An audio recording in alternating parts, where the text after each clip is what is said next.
गरीब किसान की कहानी। बूंद बूंद उम्मीद। किसी गांव में रामू नाम का एक गरीब किसान रहता था। उसके पास थोड़ी सी जमीन थी और 2 बैल, जिनके सहारे वह खेती करता था। उसकी पत्नी सीता और 2 छोटे बच्चे थे। साल दर साल वह खेती करता, लेकिन कभी बारिश नहीं होती तो कभी फसल कीटों से खराब हो जाती। रामू हर बार निराश होता, मगर हार नहीं मानता। वह कहता, मेहनत का फल जरूर मिलता है, चाहे देर से ही क्यों न मिले। 1 साल की उम्मीद। 1 साल बारिश समय पर हुई। रामू ने मेहनत करके गेहूं बोया, दिन रात खेतों की देखभाल करता रहा। फसल लहलहा रही थी।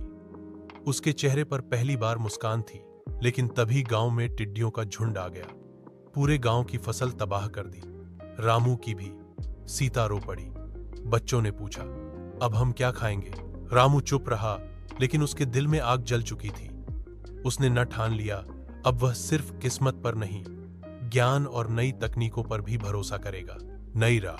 अगले महीने वह नजदीकी शहर गया और कृषि प्रशिक्षण केंद्र में दाखिला लिया।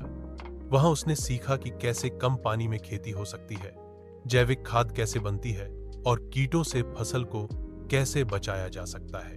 वापस लौटकर उसने अपने खेत में प्रयोग किया। लोगों ने उसका मजाक उड़ाया, मगर उस साल रामू की फसल बाकी सबसे बेहतर हुई। फिर बदली किस्मत। रामू अब गांव के बच्चों को भी सिखाने लगा। सरकारी योजना के तहत उसे एक छोटी मशीन मिली, जिससे वह उत्पादन और बढ़ा सका। धीरे धीरे उसका घर पक्का हुआ। बच्चों ने स्कूल जाना शुरू किया और लोग उसे ज्ञानी किसान कहने लगे। सीख। इस कहानी से हमें यह सीख मिलती है कि गरीबी स्थायी नहीं होती। अगर इंसान मेहनत करे, सीखने की इच्छा रखे और कभी हार न माने,